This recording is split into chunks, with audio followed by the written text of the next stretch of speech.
Vamos a profundizar sobre este tema y para eso es un placer darle la bienvenida al analista internacional Cristian Lamesa. Cristian, bienvenido. Úrsula Asta te saluda. ¿Cómo estás?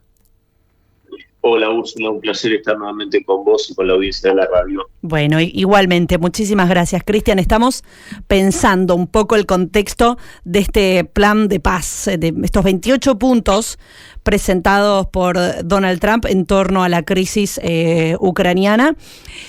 ¿Qué destacarías de esos 28 puntos para vos? ¿Qué es lo central de lo que presentan en este caso los Estados Unidos? Después nos vamos a los diálogos, por supuesto, que hubo posteriormente, pero me gustaría tu mirada al respecto. Mira, en líneas generales yo lo que he estado escuchando es un plan de paz que me parece realista. Yo no dudaría demasiado que tiene el sello y la impronta de Steve Witkoff, porque el negociador estadounidense, amigo personal de Donald Trump, desde el primer momento tuvo una visión que tenía en cuenta la realidad en el campo de batalla y cómo se podía arribar a un acuerdo que, por supuesto, siempre los acuerdos en el papel en este tipo de conflictos tiene que tener en cuenta la realidad en el campo de batalla. Entonces me parece que es muy equilibrado, muy realista, toca puntos importantes como uno que es fundamental para Rusia, que es la desnazificación, que en el texto se lo llama desradicalización, el hecho del respeto a las lenguas de las minorías étnicas, que aquí recordemos que no solo el ruso fue vulnerado, también el húngaro, también se aparecía la minoría étnica, prácticamente se la exterminó por parte del régimen de Kiev, mandándolos como carne de cañón y persiguiéndolos, esto denunciado por Víctor Orbán. Entonces me parece que ese punto es interesante, el respeto a la Iglesia ortodoxa en suelo ucraniano, y la impartir enseñanza sobre tolerancia religiosa, etcétera. Me parece que ese es un punto importante para intentar desandar todas estas décadas de nazificación que se hizo del país eslavo, ¿no? Por parte de la influencia de las élites occidentales. Me parece que eso es interesante, me parece que también es interesante, nuevamente, reconociendo la realidad en el campo de batalla, que las repúblicas populares de Donetsk y Lugansk en su totalidad sean reconocidas como territorio ruso de facto, lo mismo que Crimea. Creo que va a ser materia de discusión la situación en Zaporozhye y Gerson, ¿no? Esto de tener congelar en la línea de contacto. Pero bueno, esto es materia de discusión, yo creo que hay un gran avance y lo que más destaco de esto, y con esto cierro, Úrsula, es la firmeza que está mostrando Donald Trump, esa firmeza que yo humildemente reclamaba en varias entrevistas, en varias interpretaciones, porque nunca dudé y ustedes son testigos de ello, nunca dudé de la sinceridad de las intenciones de Donald Trump. Yo creo que realmente está haciendo un trabajo denodado para llegar a un acuerdo, y un acuerdo sincero, no como los europeos que hablan de acuerdo, pero en realidad lo que quieren es mantener esa ilusión de derrotar y poner de rodillas a Rusia.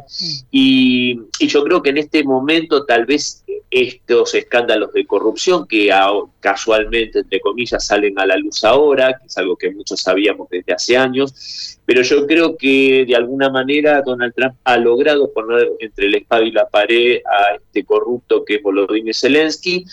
Hay que ver si esa misma fuerza puede imponerla a los europeos, que vemos que siguen empecinados en mantener el respirador artificial con este cadáver que es este estado neonazi de Kiev. Me voy ahí, si me permitís, a justamente los países europeos. Muy particularmente me interesa consultarte sobre la Alianza del Tratado del Atlántico Norte. Es un actor fundamental en este ajedrez que estamos mencionando, y aquí, incluso en estos puntos, se termina de designar, si se avanzara, que efectivamente Ucrania no ingrese a la OTAN, algo que estuvo muy en discusión en el último tiempo, sobre todo por la intención de Ucrania de ingresar a esta alianza, más allá de que efectivamente se concretara o no. ¿Qué valorás de esto? Bueno, en el texto de estos 28 puntos me parece que es también muy importante lo que vos mencionás respecto a no solo que quede el compromiso imposible de violar, por decirlo de algún modo, que se añade en la carta, en la Constitución de Ucrania, que de hecho la neutralidad ya figura, pero taxativamente el no ingreso a la OTAN, y que también quede registrado entre los estatutos de la Alianza Atlántica el que Ucrania no va a ingresar, la imposibilidad de que Ucrania ingrese en la alianza. Creo que eso es muy importante, y aparte también se mencionaba, si no me equivoco, que deje de expandirse la OTAN hacia las fronteras de Rusia, lo cual obviamente daría por tierra con esas intenciones alocadas de no solo sumar a Ucrania, sino sumar en un futuro a Georgia, a Moldavia y a tantas otras ex repúblicas soviéticas, que eso por supuesto que son líneas rojas, que hay que recordar que ya las violaron con el ingreso de los países bálticos en 2004. Lo que pasa es que por supuesto la Rusia de ese entonces no era la de ahora, no tenía desgraciadamente la fortaleza para imponerse y evitar eso. Creo que esos son puntos interesantes, y también, y en esto creo que también Donald Trump no tiene ningún tipo de afecto en particular por la OTAN, esto lo demostró en su primer mandato, y yo creo que esto de plasmarse tal y como está expresado, yo creo que sería un tiro de gracia para la Organización Atlántica, que no debería haber seguido existiendo más allá de la caída de la Unión Soviética en el año 91, así que yo creo que sería para celebrar justamente que deje de existir esa alianza militar agresiva y hostil contra un país que no ha hecho otra cosa que demostrar sus intenciones de ser un socio sincero y amistoso de Occidente, desde justamente que desde el nacimiento de la Federación Rusa como tal, siendo heredera, por supuesto, de toda la historia milenaria de Rusia, pero todos sabemos que a partir del 91 no hizo más que tener muestras de acercamiento y de amistad para con Occidente, y esto, por supuesto, que no fue valorado. Entonces creo que la Alianza Atlántica debería dejar de existir. Es Cristian Lamesa con quien estamos conversando, él es analista internacional. Te pregunto, ¿qué dejó la cumbre realizada en Ginebra, en este caso entre Kiev y Washington? Yo creo que lo que aparentemente ha dejado es, y digo aparentemente porque con el régimen de Kiev nunca se puede estar muy seguro, porque depende de las directivas o cómo los envalentonen desde Londres o desde París o desde Berlín, puede cambiar el panorama en poco tiempo. Pero aparentemente habría una aceptación por parte de Kiev de los puntos, eso manifestaron con el secretario Marco Rubio.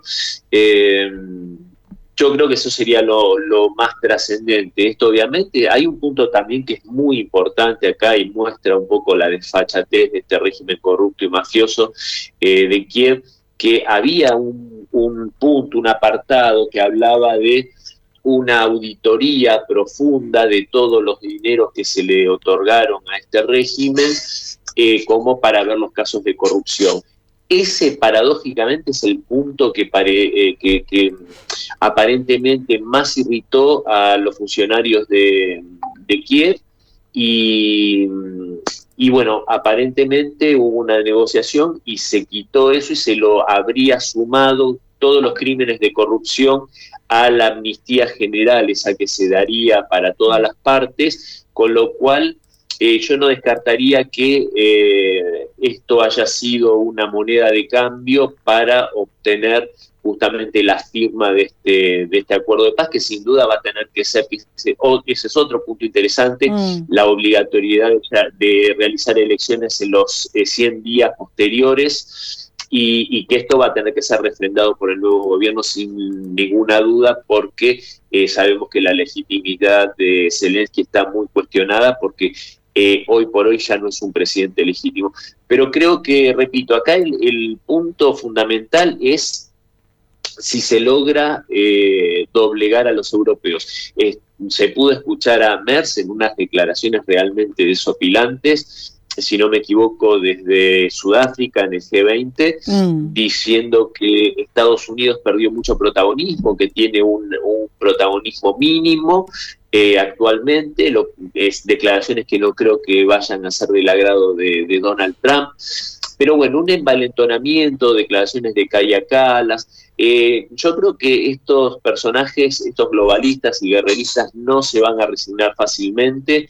Vemos que Londres dice que ellos están ya preparados para, ni bien se inicie el alto al fuego, mandar tropas al terreno, que en los 28 puntos está totalmente descartado cualquier tipo de participación de tropas de la OTAN en el suelo ucraniano.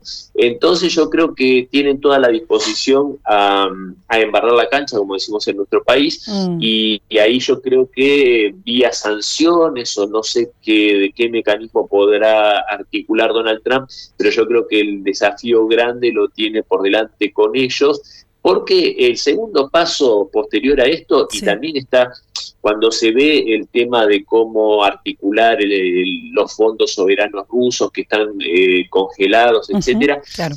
También ahí se vislumbra que hay un acuerdo económico y comercial por parte de Moscú y Washington, y eso es lo que más le interesa a Trump. Entonces yo creo que en ese sentido va a tener que afilar los dientes y las uñas para defender esto que le ha costado bastante, y aparte que puede ser una carta de triunfo en las próximas elecciones de medio término ante su electorado. Déjame continuar allí en Europa particularmente, porque de hecho lo que se informaba por estas horas es que la Unión Europea está buscando impulsar una suerte de contrapropuesta a este plan de paz de Estados Unidos. ¿Qué capacidad observás puedan tener para tratar de imponer sus propios designios, ¿no? Recién mencionabas, bueno, a Alemania, al Reino Unido, podríamos involucrar también allí a Francia. Mira, Úrsula, la verdad es que Europa no tiene capacidad de imponer nada. Lo que sí tiene capacidad es, como yo decía antes, de seguir manteniendo este cadáver vivo, entre comillas, con el respirador artificial, mandándole fondos, mandándole armamento, que a ellos también cada vez se le hace más difícil porque la situación económica de Europa está en un quebranto importante. Pero para estas élites, considerar la derrota frente a Rusia es como algo, es como el fin del mundo para ellos. Entonces, por supuesto que se van a resistir. Y una contrapropuesta europea, por supuesto que sería un delirio. Yo ya te lo voy anticipando, Úrsula, porque esa contrapropuesta no tendría otra cosa que ya lo dijo, de hecho, el presidente Putin, cuando dijo Ucrania y Europa siguen en una especie de mundo de fantasía.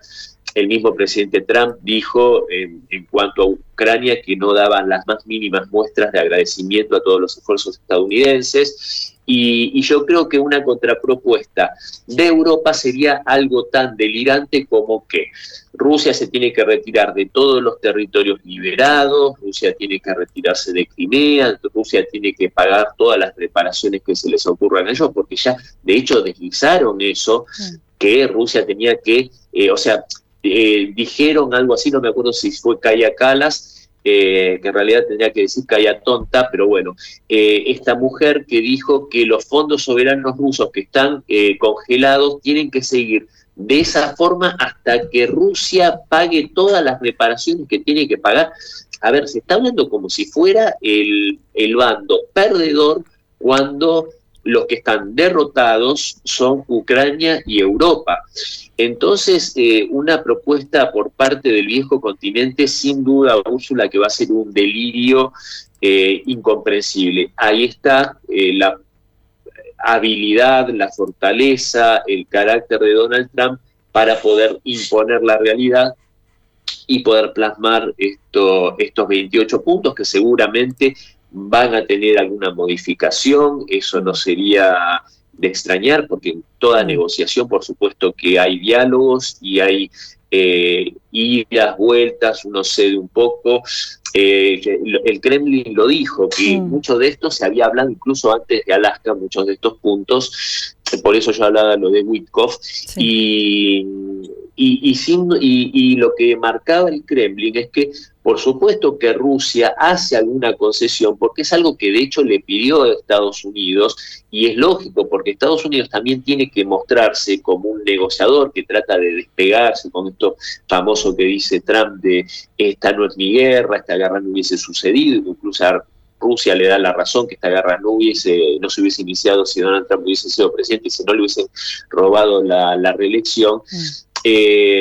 Pero bueno, Rusia obviamente que está dispuesta a hacer alguna concesión, como se dijo, la de retirarse de los territorios que están bajo control ruso en Kharkov, en Sumy, en otras localidades del norte de Ucrania, pero por supuesto teniendo en cuenta que es el bando que está ganando claramente contra 32 países que conforman la OTAN y contra este títere en el cual han transformado desgraciadamente Ucrania.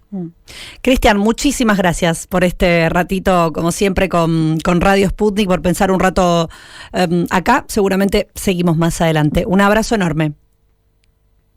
Un abrazo grande para vos, para todo el equipo, y siempre es un placer charlar con ustedes. Muchísimas gracias.